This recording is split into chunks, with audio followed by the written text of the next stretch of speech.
नमस्कार, आप देख रहे हैं इमा टाइम्स बिहार और जीके एंड जीएस वर्ल्ड। मैं यहाँ पहुँच चुका हूँ, इसे प्लेग्राउंड कहते हैं, गेट स्कूल का मैदान, जहाँ सिर्फ़ और सिर्फ युवा ही आते हैं, या वो 55 के हों या 70 के हों या 15 के हों। तो आज चुनावी माहौल है, चुनावी माहौल चलने वाला है। कुछ दिनों में आदर्श आचार संहिता घोषित हो जाएगी। हम देखते हैं, समझते हैं यहाँ के युवाओं का क्या मूड है वर्तमान चुनाव को लेकर, बिहार विधानसभा चुनाव को लेकर। सबसे पहले मैं बात करने चाहता हूँ, देखना चाहता हूँ कि क्या उम्मीद है लोगों को इस विधानसभा चुनाव को लेकर। क्या नाम हो गया आपका? हमारा नाम उग्र नारायण प्रसाद है।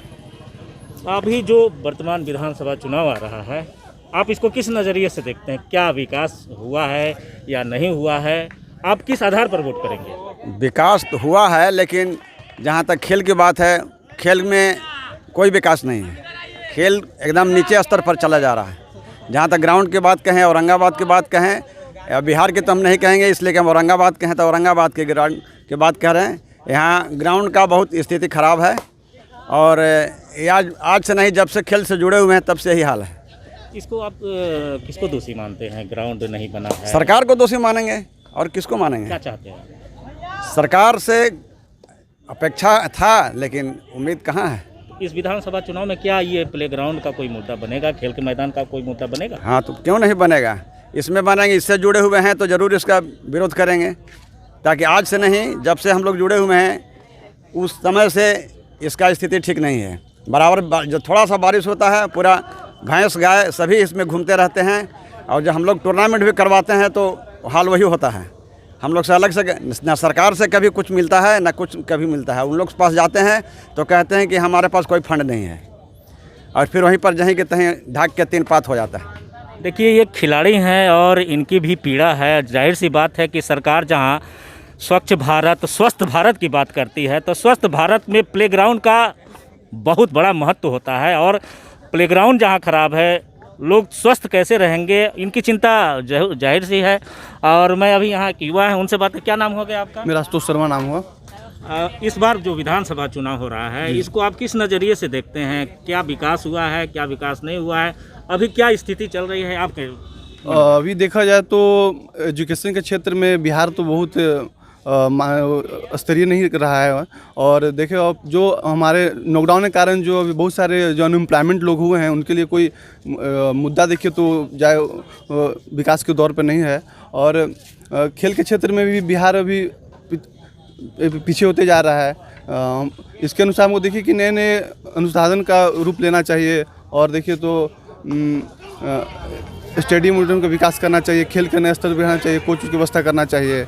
और इस बार जो वोट आधारित होगा वो विकास के अनुसार देखा जाएगा।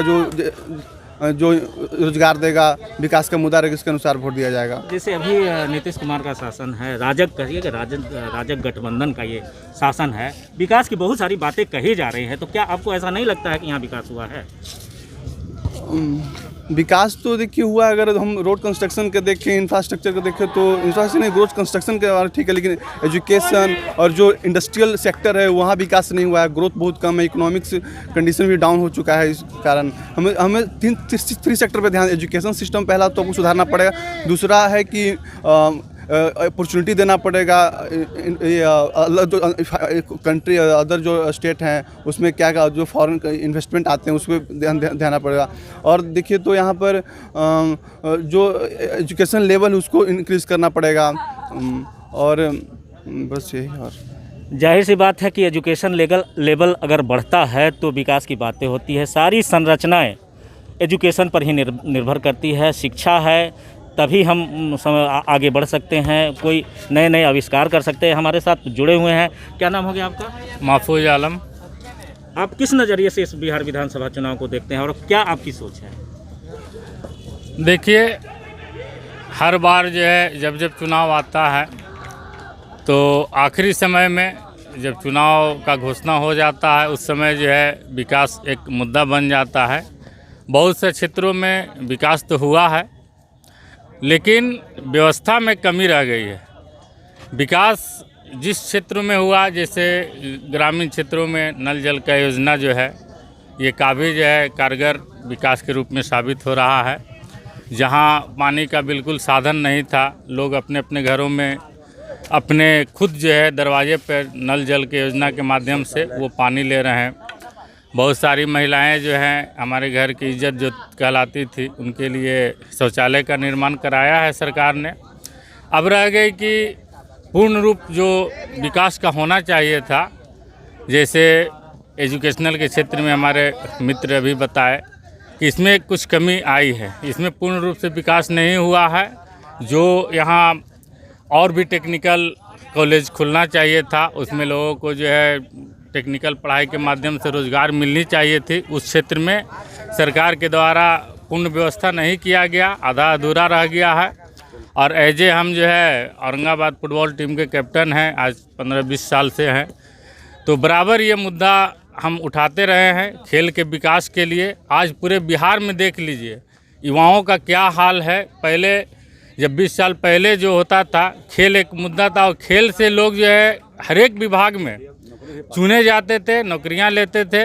लेकिन इन जो है 20 सालों में कोई भी वैकेंसी जो है स्पोर्ट्स के नाम पे नहीं अब आ रहा है।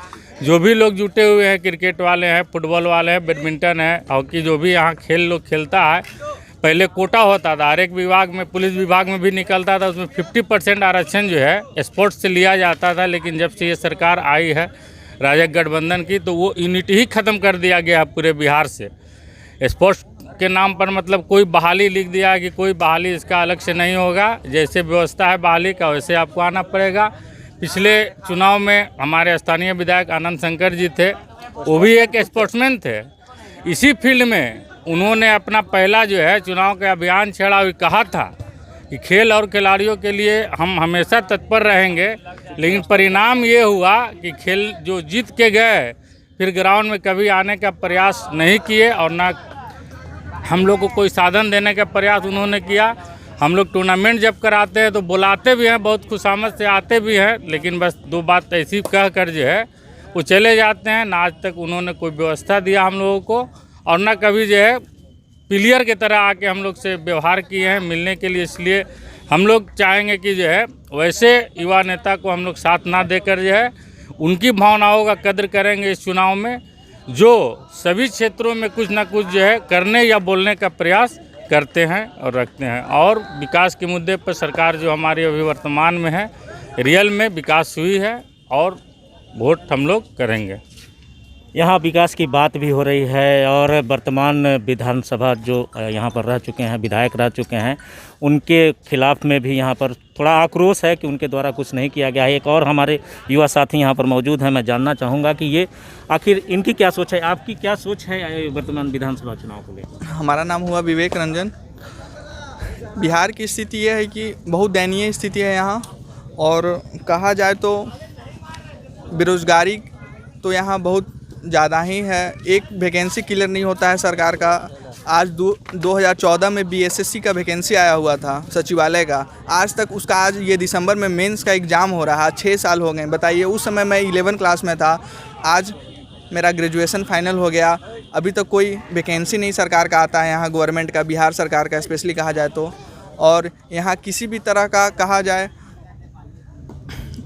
युवाओं को प्रोत्साहित करने का कोई योजना नहीं है। आप औरंगाबाद विधानसभा चुनाव यहाँ देख लीजिए, विधानसभा में एक भी सरकारी इंजीनियरिंग कॉलेज नहीं है, कोई ढंग का सरकारी व्यवस्था नहीं है। खेल से लेकर देख लीजिए आप, रोड तक, गली मोहल्ला सभी जगह देख लीजिए, सब एक ही नेता है, एक ही। यहाँ तो बेसिकली कहा जाए तो जाति के आधार पर वोट दिया जाता है, मोहल्ला उल्ला सबका यही स्थिति है बस। यहाँ राजनीति जाति के आधार पर जोड़कर देखी जा रही है। जाहिर सी बात है कि अब आजकल वो कास्ट वार जो चल रहा है उसके हिसाब से राजनीति को मापने की कोशिश की जा रही है। लेकिन मैं एक यहाँ पर और सवाल खड़ा करना चाहता हूँ। अभी हमारी जो युवा साथी हैं उन्होंने बताया कि एजुकेशन की कोई बेहतर व्यवस्था यहाँ पर नहीं है। तो मैं एक और युवा साथी हैं, उनसे मैं ये जानना चाहूँगा कि भाई एजुकेशन की अगर व्यवस्था नहीं है तो सरकार घोषणाएँ करती है कि शिक्षा के क्षेत्र में, स्वास्थ्य के क्षेत्र में हम काफ़ी तरक्की कर चुके हैं। क्या लगता है कि आपको ऐसा शिक्षा के क्षेत्र में हुआ है? यहाँ के लोग ज़्यादा राजस्थान कोटा पढ़ने जाते हैं, आखिर क्यों? क्या यहाँ कमी रह गई है कि लोग यहाँ बिहार की शिक्षा को नहीं तवज्जो देकर बाहर की शिक्षा को तवज्जो दे रहे हैं। मैं आपसे जानना चाहूँगा, आपका क्या नाम हो गया? कुणाल कुमार सर मेरा नाम हुआ सर। जैसा कोटा के बारे में अगर बोले जा रहा है सर, तो एक ट्रेंड चल गया है सर कि अभी हमारे बच्चों को या तो इंजीनियरिंग करवाना है या फिर मेडिकल करवाना है। 10th के बाद सबको भेज दिया जाता है। और फिर सर अगर सोचता है इंसान कि अगर बिहार में, अगर पटना में गोल वगैरह देखा जाए कि वो बोलते हैं कि अच्छा शिक्षा देते हैं, हम लोग यहीं पे कर रहते हैं, पर सर यहाँ पे माहौल उस तरीके का नहीं है। और फिर सर अभी कोटा में भी देखिए सर, हर चीज़ बिजनेस हो गया है। इंसान मजबूर है, ट्रेंड में जो चल रहा है इसके वजह से। बट 16 लाख बच्चे एग्ज़ाम दे रहे हैं, ना मेडिकल कॉलेजेज हैं सर। और सर बिहार में मेडिकल का स्टूडेंट हूँ सर, मेडिकल का प्रिपरेशन किया है, 2 दिन पहले एग्ज़ाम दिया है सर। अभी ये हाल है सर बिहार का ना कि सर बच्चे, बिहार के अगर बच्चे हैं तो सर उनका कट ऑफ जाता है 560 580 जा रहा है। गोवा के बच्चे हैं सर तो उनका गोवा मेडिकल कॉलेज में उनका 460 में हो जा रहा है सर। और ऑल इंडिया से हम लोग अगर वहाँ एंटर करते हैं तो हमें 580 600 प्लस मार्क्स लाने हैं। तो सर बिहार में नंबर ऑफ़ स्टूडेंट्स ज़्यादा हैं, यहाँ प्रतिभा भी ज़्यादा है सर। यहाँ बिजनेस का तो कुछ है नहीं सर वो। और सर फिर जब तैयारी कर रहे हैं स्टूडेंट, फिर वो फ्रस्ट्रेट रहते हैं, यही सब हो रहा है सर। शिक्षा के मात्रा में सर बिहार सरकार बहुत वो है, मतलब नाम है कि ये चल रहा है, ये योजना चल रहा है, पर हर योजना सर 1 साल पीछे है तो 2 साल पीछे, ऐसा चलता है। बस ऑन पेपर सब कुछ है। यहाँ भी फार्मेसी वगैरह होता है सीना कॉलेज वगैरह में, बस नाम क्या है सर कि फार्मेसी करवा रहे हैं, खूब स्कोप है। ये आगे जाके देखिएगा तो सर वही लेबर वाला हाल है सबका, 10,000 15,000। देखिए मेरे युवा साथी मेडिकल स्टूडेंट हैं और अपनी पीड़ा इन्होंने किस तरह से व्यक्त की है कि कट ऑफ मार्क्स, बिहार के जो स्टूडेंट हैं कट ऑफ मार्क्स के चलते काफ़ी पीछे हो जा रहे हैं। गोवा का इन्होंने उदाहरण दिया कि वहाँ 460 में हो जाता है, यहाँ 500 से एबव नंबर लाने पड़ते हैं। तो हाँ, और यहाँ पर जो एजुकेशन का माहौल है वो एक स्टूडेंट के हिसाब से जो होना चाहिए था वो नहीं हो पा रहा है। तो आने वाले दिनों में, और मैं यहाँ पर एक और देखिए युवा खिलाड़ी हैं यहाँ पर, मैं इनसे जानना चाहूँगा कि अभी बिहार विधानसभा चुनाव चल रहा है। आप पहले अपना परिचय दे दीजिएगा, उसके बाद ये बताइएगा कि आपके नज़रिए में ये बिहार विधानसभा चुनाव किस आधार पर लड़ा जाएगा और क्या आपकी सोच है, लोगों की क्या सोच है? मैं संतोष कुमार, मैं औरंगाबाद के युवा फुटबॉलर हूँ। काफ़ी दिनों से मैं इस ग्राउंड में खेलते आ रहा हूँ। सबसे पहले तो मैं इस खेल मैदान के बारे में बोलूँगा। वो तो चुनाव आते रहेंगे, जाते रहेंगे। में अभी हमारे एक साथी यहाँ बता चुके हैं, युवा साथी हैं, ऐसे तो उम्र इनका कुछ ज़्यादा ही है लेकिन युवा ही हैं। खेल मैदान के अलावे और क्या सोच डेवलप हो रही है बिहार विधानसभा चुनाव को लेकर? कौन सा मुद्दा अभी बन सकता है चुनाव में? अभी तो मेन मुद्दा तो शिक्षा है, शिक्षा और रोज़गार। हमारे यहाँ जो स्थिति भी है, 10 साल से हमारे मुख्यमंत्री, माननीय मुख्यमंत्री नीतीश कुमार जी के कार्यकाल में शिक्षा का बहुत ही स्तर गिरा है। आप देख रहे हैं। आपको क्या लगता है कि ऐसे कुछ बदलाव के संकेत? जी जरूर बदलाव होनी चाहिए। बहुत बदलाव होने की ज़रूरत है। और स्वास्थ्य के क्षेत्र में भी आप देख रहे हैं बहुत ही बदतर स्थिति है बिहार की। जैसे में क्या औरंगाबाद में क्या? औरंगाबाद में तो आप देखिए सदर अस्पताल की क्या स्थिति है। अगर एक छोटा से छोटा एक्सीडेंट होता है तो सीधे रेफ़र कर दिया जाता है। मतलब क्या है, मतलब कोई अपनी जिम्मेवारी लेना नहीं चाहता है, अपनी जिम्मेवारी दूसरे के ऊपर थोपना चाहता है, सीधे रेफ़र, या तो चले जाइए पटना। आखिर रेफर क्यों किया जाता है? क्योंकि यहाँ व्यवस्था नहीं है, डॉक्टर्स नहीं है, और भी कई कारण हैं। तो क्या ये माना जा सकता है कि स्वास्थ्य सुविधा यहाँ बेहतर नहीं होने के कारण अकाल मृत्यु ज़्यादा हो रही है लोगों की? बहुत ज़्यादा अकाल मृत्यु भी हो रही है। जो थोड़ा समस्या के कारण रेफर कर देने से, सही समय पर उचित व्यवस्था नहीं मिलने के कारण मृत्यु हो जाती है लोगों को। अगर वो सही समय पर इलाज हो जाए तो अकाल मृत्यु से बच सकते हैं। सरकार कहती है कि स्वास्थ्य के क्षेत्र में बेहतर काम हो रहा है, यहाँ तक कि स्वास्थ्य मंत्री मंगल पांडे भी इस बात को कई जगह मंचों पर दोहरा चुके हैं। एक और युवा साथी है, मैं इनसे जानना चाहूँगा, ये बताइए कि बिहार विधानसभा चुनाव जो अभी आने वाला है, किस मुद्दे पर लोग लड़ने जा रहे हैं और क्या मुद्दा रहेगा? बिहार में सभी मुद्दे जो हैं वो कहीं ना कहीं एक्टिव मुद्दे हैं। पहला तो मैं शिक्षा से ही बात करना चाहूँगा, क्योंकि समाज का निर्माण जो होता है शिक्षा के अनुसार ही होता है। और शिक्षा जो है प्राइमरी लेवल के शिक्षा से लेकर हायर सेकेंडरी लेवल का एजुकेशन भी अगर देखें तो यहाँ पे मतलब किसी तरह चल रहा है। प्राइमरी स्कूलों का हाल ऐसा है कि जिस स्कूल में 5 शिक्षक की आवश्यकता है वहाँ पे 1 और 2 शिक्षक हैं।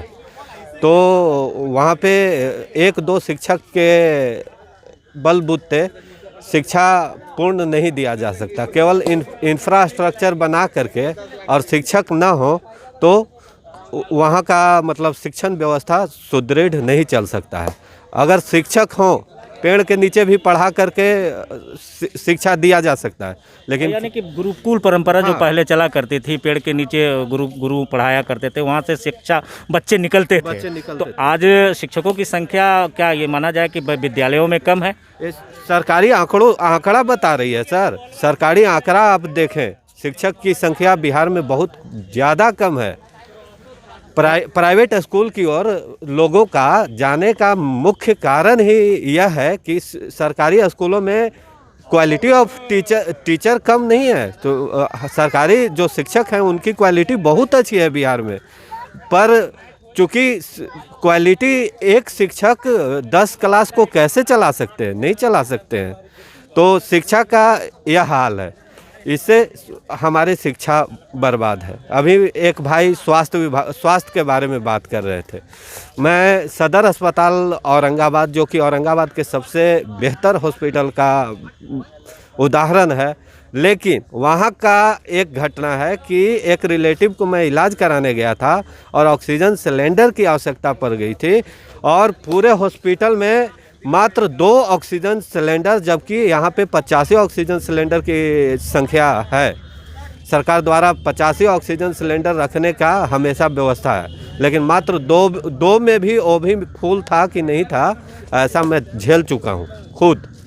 मूल बात है शिक्षा और स्वास्थ्य की बात यहाँ पर। और कुछ हमारे युवा साथी हैं, उनसे एक मैं बात कर लेता हूँ। एक युवा साथी यहाँ पर हैं, ये जरा आप बताइए कि ये जो चुनाव अभी विधानसभा चुनाव आ रहा है, आने वाला है, आप इसको किस नज़रिए से देखते हैं? क्या मुद्दा बनना चाहिए अभी? मुद्दा सर, अगर एजुकेशन की बात लेकर चले तो उसमें नीतीश सरकार बिल्कुल फेल है। और पिछले 5 साल से डेवलपमेंट की बात किया जाए तो डेवलपमेंट में भी नीतीश सरकार का 0 रोल है, कोई रोल नहीं। अगर इंफ्रास्ट्रक्चर की बात करें तो ठीक है, यहाँ पे वार्ड पारिषद वगैरह जितने भी हैं बेसिक तौर पे काम किया जा रहा है। रोड वगैरह को लेकर, स्ट्रीट लाइट हो गए, ये सब लेकर काम किया जा रहा है। और जहाँ तक प्लेग्राउंड की बात करें तो आप ये देख सकते हैं, शायद 8 या 9 में शायद बना हुआ था गेट स्कूल, उसके बाद से यहाँ पे वैसा कोई काम लगा ही नहीं। और सदर अस्पताल की बात करें, सरकारी स्कूल की बात करें, कोई यहाँ फैसिलिटी नहीं है। गेट स्कूल के अंदर की बात किया जाए तो कोई वैसी सरकारी योजना तक भी यहाँ पे नहीं लाई जाती। अगर सरकार के द्वारा से योजना लाई जाती है तो यहाँ पे टीचर के द्वारा या प्रिंसिपल के द्वारा बताई भी नहीं जाती क्या रोल है क्या नहीं है। तो इस बार अगर बेहतर होगा कि बीजेपी सरकार खुद से अलग पार्टी, अपनी रूलिंग पार्टी तैयार करे, ना कि गठबंधन की सरकार आवे। तो जाहिर सी बात है कि यहाँ पर एक नई बात हमारे युवा साथी ने बताया कि बीजेपी अलग से एक पार्टी का गठन करे। बट बीजेपी तो ऑलरेडी अपने आप में एक पार्टी है, अलग से इनका मानना है कि अलग लड़ कर दिखाए तब विधानसभा चुनाव में कुछ बात हो सकती है। लेकिन रही बात कि जहाँ तक हम अभी आज यहाँ पर जो चर्चा हमने किया है उसमें यह चीज़ ज़रूर सामने आई है कि योजनाएँ सरकार के द्वारा बनाई जाती हैं और जो भी योजनाएँ धरातल पर आती है उसका इम्प्लीमेंट होता है या नहीं है, ये सरकार को मॉनिटरिंग करनी चाहिए। इसका मतलब जितने भी लोगों ने यहाँ पर बात कही, योजनाओं की बात कही, विकास की बात कही, लेकिन वो विकास आम आदमी तक नहीं पहुँच पाता है, ये दुखद स्थिति है। इसके लिए ज़रूरत है कोशिश करने के लिए। हम फिर मिलते रहेंगे अगले चौक चौराहे पर चुनावी चर्चा पर। तब तक के लिए धन्यवाद, बहुत बहुत आभार।